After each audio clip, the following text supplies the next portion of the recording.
খেয়াল করে দেখেন। ভাই ভাই, সকাল 9টা বাজে এখনো সূর্য উঠে নাই। কি বলস? চল তো দেখি।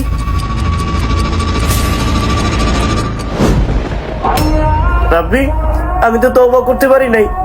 তার মানে কি তওবার দরজা বন্ধ হয়ে গেল? আল্লাহ, এখন আমার কি হবে?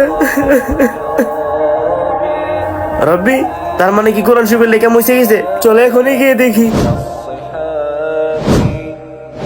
من يأتك يا دنيا سواهي تدوسين المصاحب بالتراب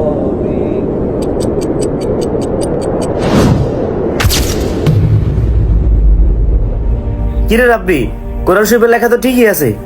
হ্যাঁ ভাই, আমিও তো তাই দেখতাছি।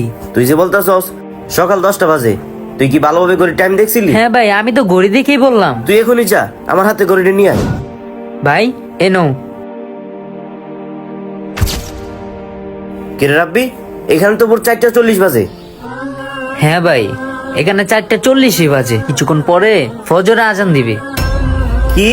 তার মানে আমি যখন ফজরে আজানের সময় প্রতিদিন তোমার ডাক দিতাম, তুমি বাহানা দেখাইতা, বলতা আজকে না কালকে পড়বো। আর যখন ডেকে বললাম যে সময় ফুরিয়ে গেছে, তখন তুমি হায়দাস করতেছো। ভাই ঠিক এমন ভাবে একদিন তওবার দরজা বন্ধ হয়ে যাবে, তখন আর হাজার আফসোস করেও লাভ হবে না। তাই ভাই, সময় থাকতে আল্লাহর কাছে তওবা করে আল্লাহর পথে ফিরে আসো।